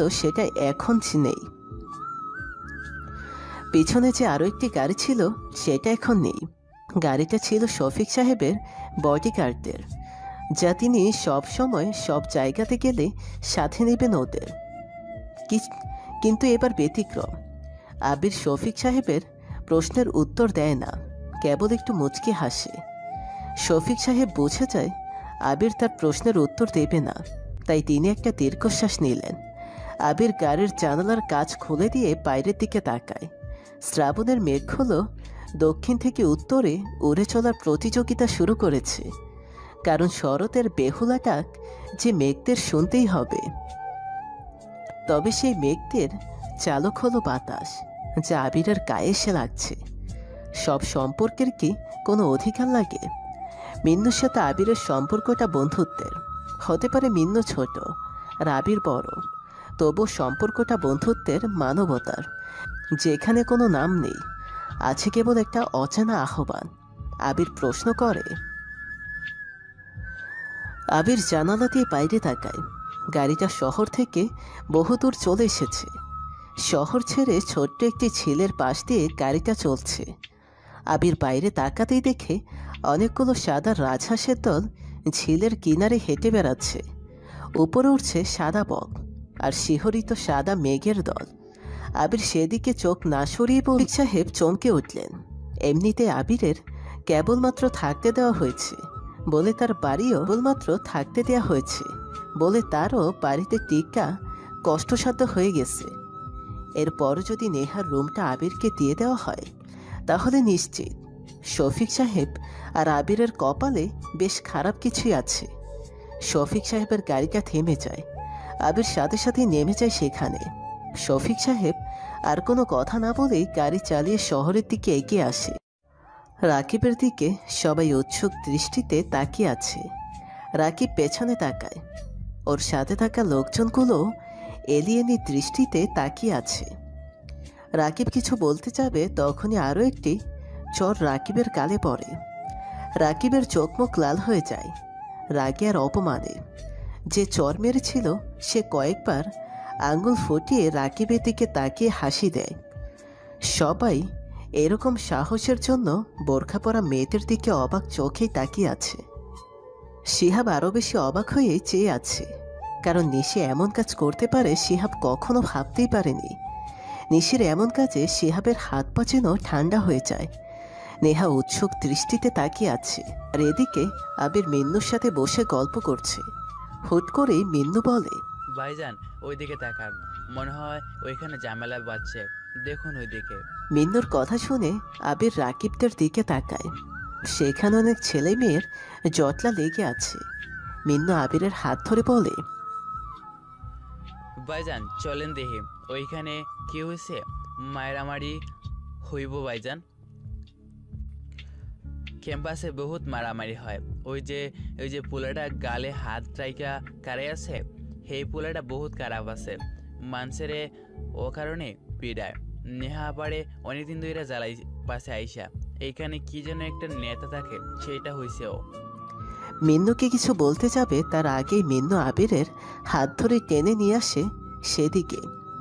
এদিকে রাকিব গাল থেকে হাত সরিয়ে নিশির দিকে তাকিয়ে উচ্চস্বরে হেসে দেয়। সবাই রাকিবের এমন উদ্ভট হাসি দেখে আরও বেশি অবাক হয়। রাকিব নিশির দিকে তাকিয়ে বলে, বাহ, এই ফুলের তো দেখি কাটার পরিমাণ বেশি, নেহার থেকেও বেশি। নাইস। দেখ শাওন, যেটা বলছি সেটা কর, সোজা এখান থেকে চলে যা, না হলে না হলে কি? আমিও দেখতে চাই তোর সাহস কতটুকু। রাকিব কথাটা বলেই নিশির গাল টেনে ধরে ডান হাত দিয়ে। ডান হাতের আঙুল দিয়ে নিশির গালটা জোরে চেপে ধরে। শাওন এগিয়ে আসতেই রাকিবের পেছনে দাঁড়িয়ে থাকা কতগুলো ছেলে শাওনকে ধরে ফেলে। পুরো ক্যাম্পাস তখন নীরব একটা পরিবেশ ধারণ করে। আর কেউ রাকিবের সামনে এসে কোনো কথা বলার মতো নেই। সবাই নীরব দর্শক আর হয়ার্ত দৃষ্টিতে চেয়ে আছে। সবাই মনে মনে বলেই ফেলেছে, এরা দুজন আজ গেল। রাকিব নিশির গাল জোরে চেপে ধরে বলছে, এত সাহস কি করে আসে তোদের? আমার সামনে যে এভাবে কথা বলিস, সাহস কি করে হয়? সাহসের কি দেখেছিস তোরে আমি? শাওনের গালে একটা খুশি পড়ে। শাওন থেমে যায়। রাকিবকে তুই সম্বোধন করাতে নিশিকে ছেড়ে শাওনকে যে মারে। নিশি তখনই বলে, আচ্ছা ওয়েট, 2 মিনিট দাঁড়া, তোর সাহসের অ্যাডভার্টাইজ দেখাচ্ছে। নিশি তার ব্যাগ থেকে ফোন বের করে কাকে যেন ফোন করে। তারপর রাকিবের দিকে তাকিয়ে বলে, একটু দাঁড়া। আচ্ছা 2 মিনিট না, 2 ঘন্টা। রাকিব থেমে যায়। মুখ দিয়ে আর কোনো কথা বের হয় না। একদম কাচুমাচু হয়ে দাঁড়িয়ে থাকে। একবার নিশির দিকে তাকায়, আরেকবার শাওনের দিকে তাকায়, আর আরেকবার তাকায় সবার পেছনে দাঁড়িয়ে থাকা একটি ঢিলে ঢালা সাধারণ পোশাকে মিন্নুর হাত ধরে থাকা আবিরের দিকে। একদম চুপসে যায় রাকিব। ঠিক কি বলবে আর সে খুঁজে পাচ্ছে না। সবাই রাকিবের এমন কাচুমাচু মুখটা দেখে অবাক হয়, কারণ এরকম কখনোই হয়নি। সবাই স্পষ্ট দেখতে পাচ্ছে রাকিবের চোখে মুখে একটা চাপা ভয়ের ছাপ লেগে আছে, যা রাকিবের মাঝে এর আগে কেউ কোনোদিন দেখেনি। নিশি জোরে হেসে দেয়। রাকিব নিশির দিকে আর চোখে তাকিয়ে মাথাটা নিচু করে নেয়। হাত দুটো পেছনে রেখে মাথা নিচু করে দাঁড়িয়ে পড়ে। নিশি রাকিবের এমন ভাব দেখে হেসে ফেলে। হঠাৎ গর্জে ওঠা বাঘের এমন শান্ত রূপ সবার কাছে আরও বেশি ভয়ের সৃষ্টি করে দিয়েছে, যেন এমনটা কেউ কখনোই আশা করেনি। নিশি বলে ওঠে, কিরে, হাওয়া বের হয়ে গেল? শোন, কাউকে ফোন দেইনি আমি, এমনিতেই বের করে কানে ধরছিলাম, আর তাতে এরকম চুপসে গেলে? শালা লুজার, আসছিস মাস্তানি করতে? তোর মতো মাস্তানকে না আমি, যা ভাগ এইখান থেকে। নিশির এমন কথা শুনে রাকিবের সাথে থাকা লোকজন সবাই নিশির দিকে বেশ তেড়েই আসে, কিন্তু রাকিব সাথে সাথেই সবাইকে থামিয়ে দেয়। শাওনকে যারা ধরে রেখেছে তাদেরকে ইশারায় চলে আসতে বলে। তবে রাকিবের চোখে মুখে ভয়ের পাশাপাশি রাগের পরিমাণ স্পষ্ট, যা নিশির কথাতে রাগের পরিমাণ বেড়ে গিয়েছে। কিরে, মাস্তানি করবি না? বের কর তোর পিস্তল, বের কর দেখি, খেলনা পিস্তল নিয়ে মাস্তানি করতে আসিস কিনা দেখি। নিশি কথাটা বলেই রাকিবের কোমর থেকে পিস্তল বের করে নেয়। রাকিবের সাথে থাকা লোকজন এমন আচরণে অবাক হয়, কারণ রাকিব নিশিকে কিছুই বলছে না। ওর সাথে থাকা লোকগুলো অবাক চোখে দেখছে রাকিবকে, আর নিশির দিকে দেখছে ক্যাম্পাসের সব ছেলে মেয়ে। নে ধর, এসব পিস্তল তোর কাছেই রাখ, আর সোজা চলে যা। ক্যাম্পাসে যেন তোকে আর কোনো মেয়ের সাথে বেয়াদবি করতে না দেখি। আর শোন, আমাকে দেখে এত ভয় পাওয়ার কিছুই নেই, পাতে মাস্তান একটা। রাকিব নিশির কাছে চলে আসে, তারপর খুব আস্তে করে নিশিকে বলে, যেখানে king of the rock star থাকে সেখানে আমার কি কাজ? কথাটা বলেই যখন সবাই বাইকের কাছে আসতে যাবে তখনই কয়েক গাড়ি পুলিশ ক্যাম্পাসে প্রবেশ করে। রাকিব একবার পুলিশদের দিকে তাকায়, আরেকবার সবার পেছনে শান্ত ভঙ্গিতে মিনুর হাত ধরে যে দাঁড়িয়ে আছে তার দিকে তাকায়। অবশ্য পুলিশ আসাতে রাকিব একটু অবাক হয়, কারণ এরকমভাবে পুলিশ কখনোই ক্যাম্পাসে আসে না, তাও আবার রাকিবের জন্য তো কখনোই না। পুলিশের গাড়ি সোজা রাকিবের সামনে এসে দাঁড়ায়। রাকিবকে পুলিশেরা বেশ ভালো করেই জানে যে রাকিব যা কিছু করুক এর প্রমাণ বা ভয়ে কেউ কোনো কথা বলে না। কিন্তু যখনই পুলিশেরা গাড়ি থামায়, নিশি আর শাওন পুলিশ অফিসারদের কাছে এসে বলে, স্যার, এই ছেলেটা ক্যাম্পাসে এসে মাস্তানি করে। তোর আপা তো বে। মানে? আরে রাকিব সাহেব তো ছাত্র নেতা, কোনো প্রতিদ্বন্দ্বী ছাড়াই তিনি বিপুল ভোটে পাশ করেন, তিনি এমন কিছু করতেই পারেন না। তাহলে আপনারা কেন এখানে আসলেন? রাকিব সাহেব আসলে বোঝাতে এসেছি, শফিক সাহেবের মেয়েকে তিনি কি না কি বলেছে, ওনার মেয়েই তো ফোন দিয়ে আমাদের এনেছে, তাই আসছি। কিন্তু এখানে তো দেখি সব ঠিকঠাকই আছে। হ্যাঁ, থাকবেই তো, পাতি মাস্তান হলে তো ভয়ে চুপসে যাবে। ঠিক আছে, যান, যেহেতু সব স্বাভাবিক তাই আজ ওকে আর আপনাদেরও কিছু বললাম না। নিশির কথা শুনে সাব ইন্সপেক্টর বড় বড় চোখে তাকায় ওর দিকে।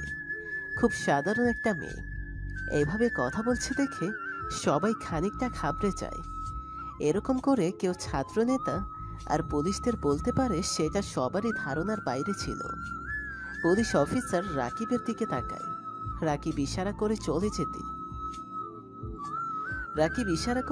যেতে পুলিশগুলো চলে যায়। রাকিব বাইক স্টার্ট দিয়ে চলে আসতে যাবে, তখনই নিশি বলে, ভবিষ্যতে যেন ক্যাম্পাসে আপনাদের বেয়াদবি করতে না দেখি। আর আবার বলছি, আমাকে এত ভয় পাওয়ার কিছুই নেই। রাকিব মুচকি হাসে। কোনো কথা না বলে আবারও হয়ার্ত চেহারা নিয়ে বাইক চালিয়ে চলে আসে। নিশি আর সেখানে দাঁড়ায় না।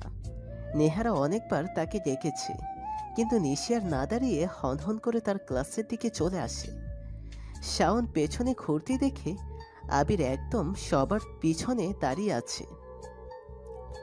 আবিরের দিকে তাকিয়েই নিশির দিকে তাকায়, আবার আবিরের দিকে তাকায়। কয়েকবার নিশি আর আবিরের দিকে তাকিয়ে নিশির দিকে মুখ করে মুচকি হাসতে থাকে। শাওন বুঝে যায় রাকিব চলে যাওয়ার আগে কেন মুচকি হেসেছিল, হয়তো তার কারণ আবিরই। রাকিব ক্যাম্পাস থেকে বের হতেই ওর সাথে থাকা প্রায় সবাই অবাক চোখে তাকিয়ে থাকে, প্রশ্ন করে, কি হলো ভাই আপনার আজকে? একটা মেয়ের কাছে আপনি এভাবে অপমান হয়ে চলে এলেন কেন? কি সমস্যা হয়েছে? এবার থেকে আমাদের কি কেউ আর ভয় পাবে? আহ, চুপ কর তোরা। আমি কি একবারও বলেছি যে মেয়েটাকে ভয় পেয়ে চলে এসেছি? তাহলে সায়ন ছেলেটাকে? না, তোরা বুঝবি না। আর আজকে রাতে তোরা আমাকে কেউ ফলো করবি না। আজকে আমার একটা কাজ আছে। আচ্ছা। রাকিব চলে যায় নিজ গন্তব্যে। এদিকে ক্যাম্পাসের সবাই শাওনকে বাহবা দিতে লাগলো। নেহা আজ শাওনের কাজের জন্য বেশ ইমপ্রেস হয়েছে। শাওনের আশেপাশে ঘেঁষার চেষ্টা করছে নেহা। আজ শাওনের কাজের জন্য বেশ ইমপ্রেস। শাওনের আশেপাশে ঘেঁষার চেষ্টা করছে নেহা, কিন্তু এসব কিছু শাওনের দৃষ্টি আকর্ষণ করছে না। শাওন তাকিয়ে আছে মিনুর হাত ধরে চলে যাওয়া ছেলেটার দিকে। ভাইজান, জানো আমি যখন আপারে দেখতে গেছিলাম তখন প্রায় সাথে সাথে আপারে সাইরা দিয়েছে। আমরা এক লোকে বাড়িতে আইছিলাম, একজন কালো কোট পরা লোক এসে পুলিশের কি কাগজ দেখাইছিল, তারপরে সাইরা দিছে। পুলিশগুলো আমার দিকে অবাক চোখে তাকাইছিল। আপারে নিয়ে বাইরে আইসা আপনারা অনেক কইছিলাম। ফুল গাছের নিচে বসতে বসতে মিন্নু কথাটা বলে। আবির একটু শব্দ করে হাসে, তারপর মিন্নুর দিকে তাকিয়ে বলে,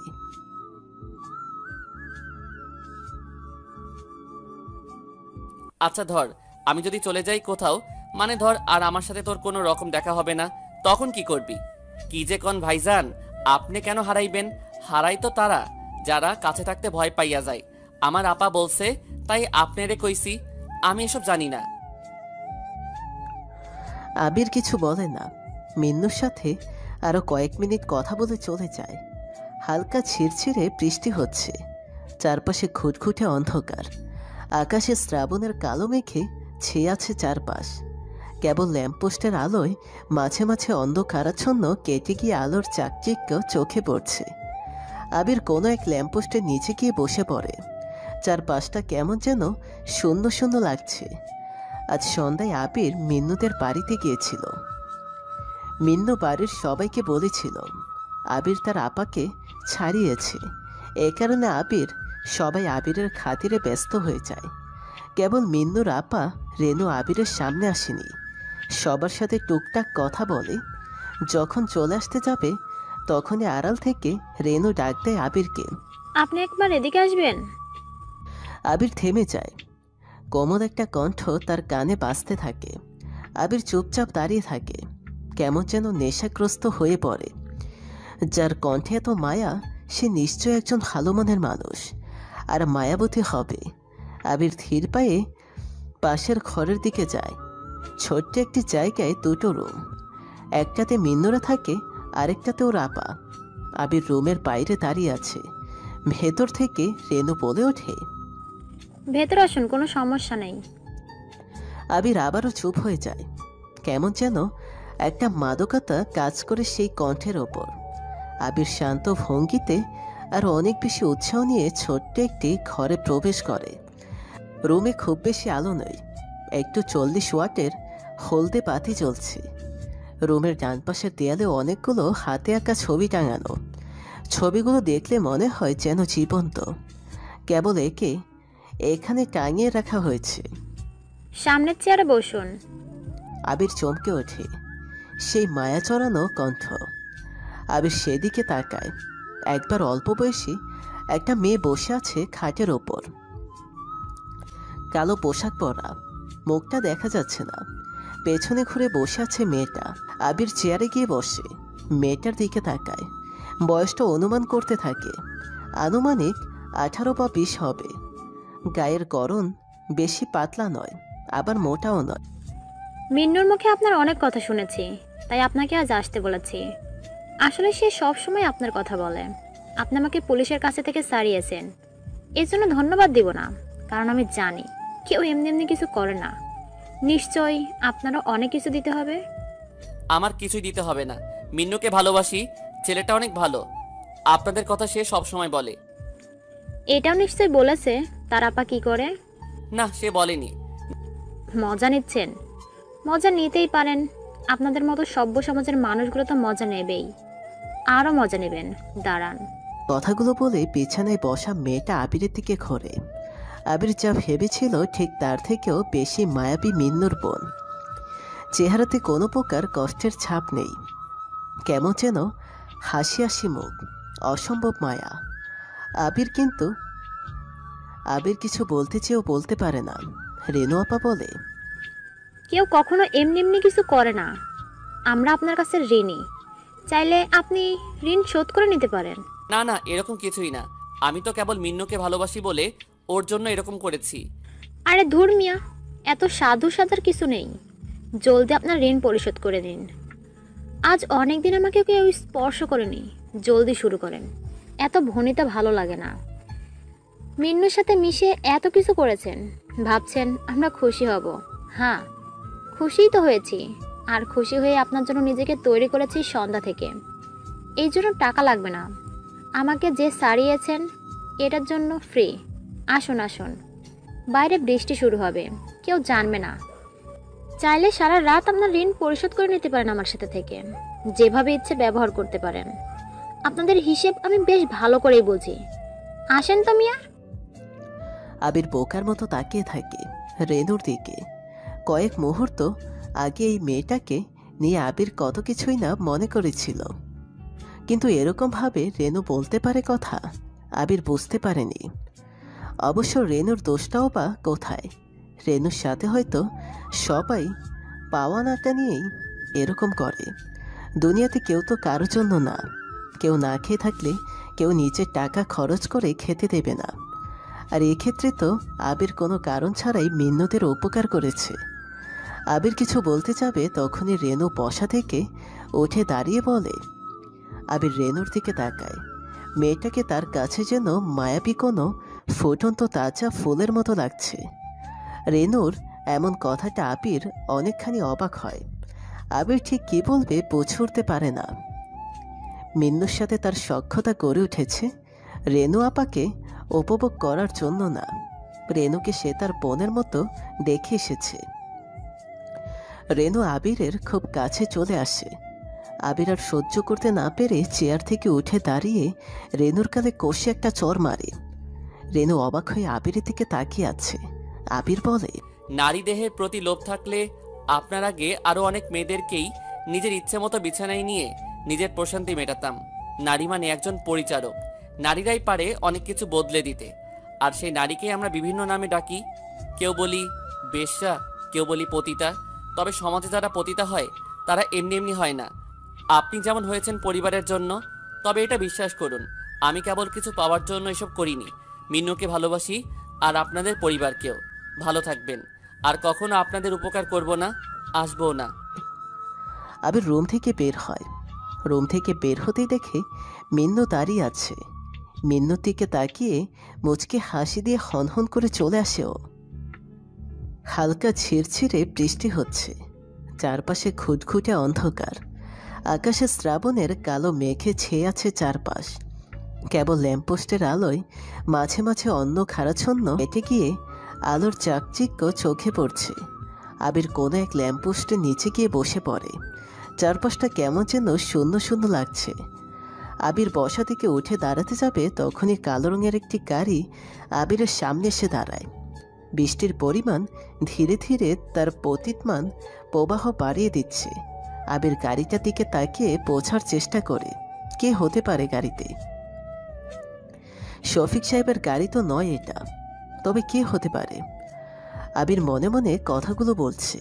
তখনই গাড়ির দরজা খুলে বড় কালো টুপি পরে, মুখে মাস্ক, গায়ে কালো পোশাক পরে আবিরের সামনে এসে দাঁড়ায়। আবিরের চিন্তার ছাপ মুখ থেকে দূর হয়, কারণ এরকমভাবে কেবল আবিরের পরিচিতরাই আসে।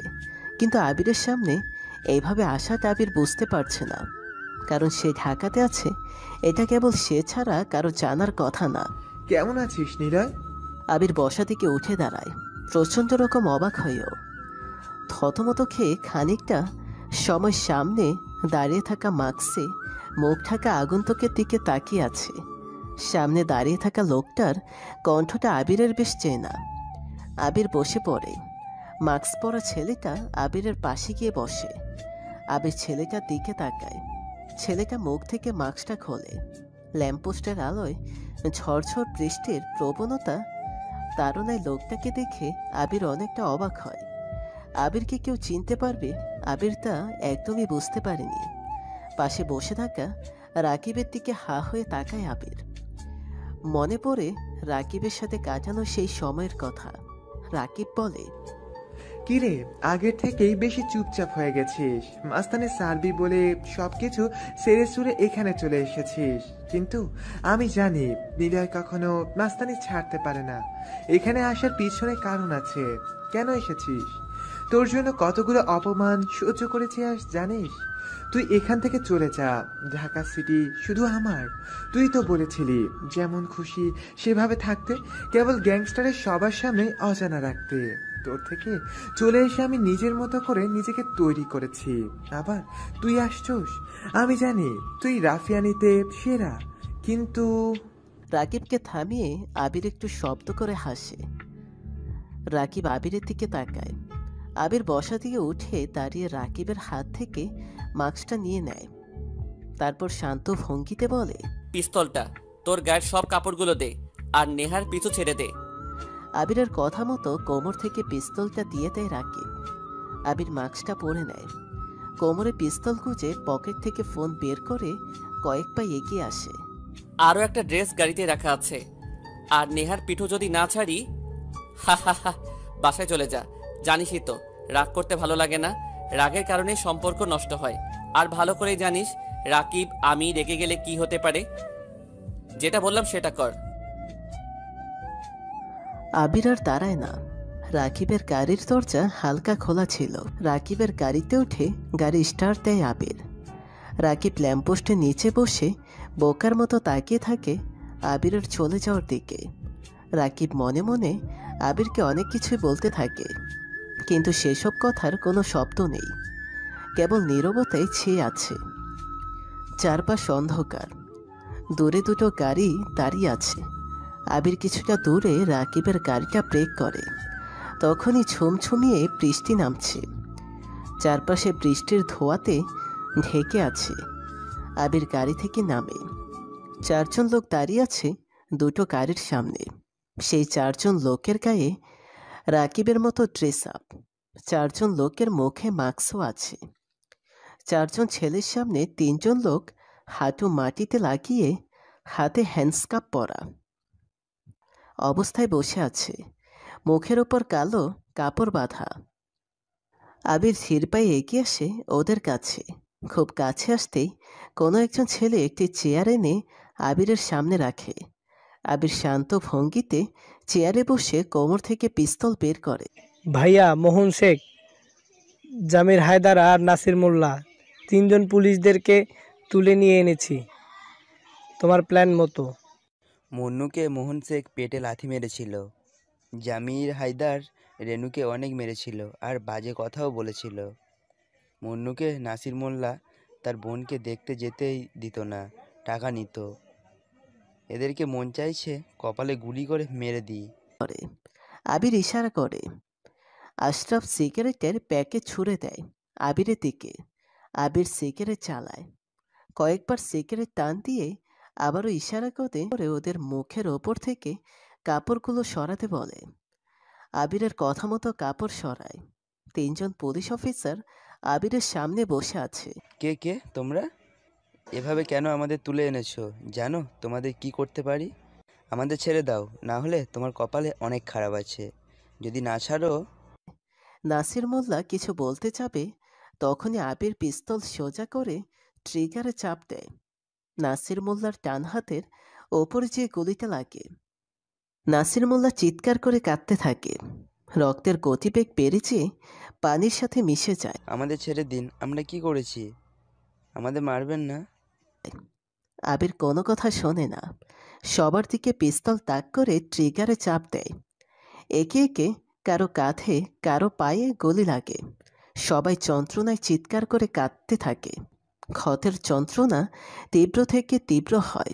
শেষে আর সহ্য করতে না পেরে জ্ঞান হারায়। 3 জন পুলিশ বৃষ্টির পানির অপ্রতিরোধে পড়ে আছে। আশরাফ এগিয়ে আসে আবিরের দিকে।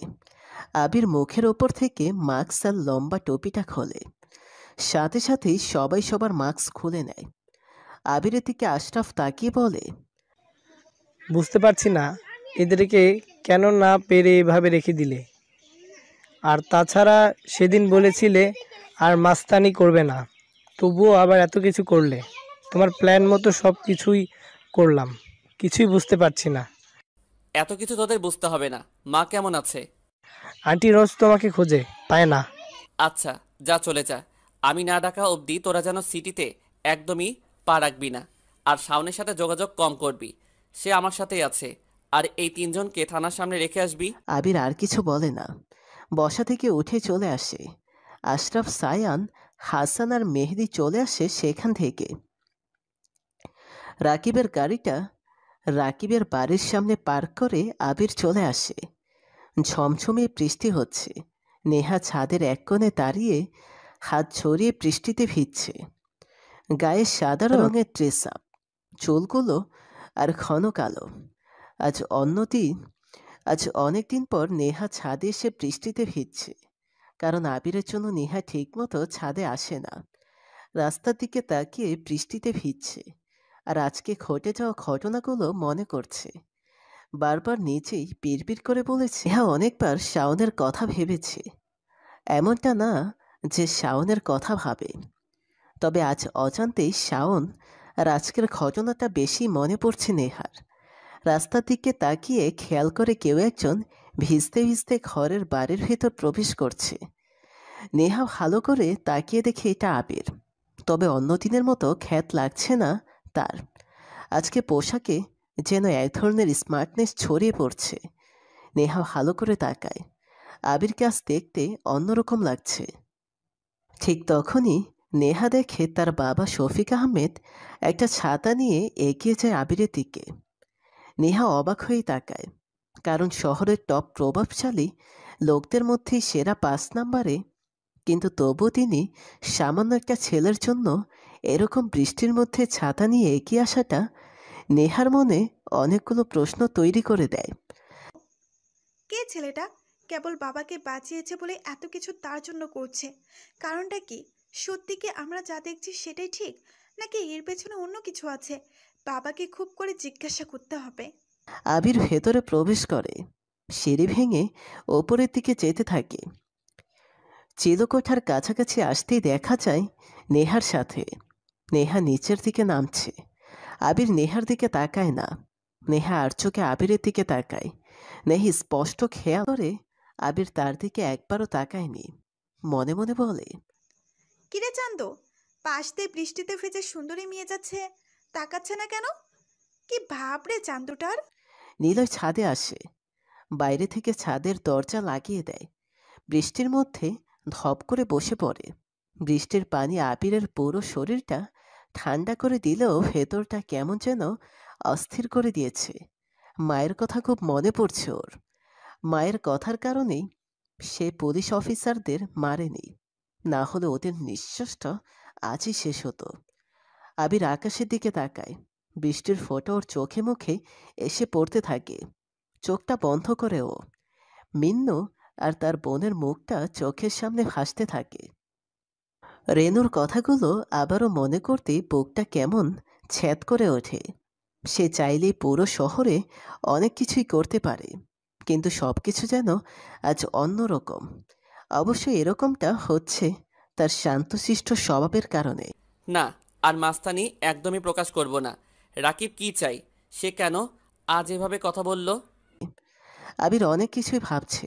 হয়তো বৃষ্টির ফোঁটায় সেই ভাবানুবাদগুলো স্রোতের মতো যদি একেবারে চলে যেত, তাহলে থাকতো না আর কোনো দীর্ঘশ্বাস।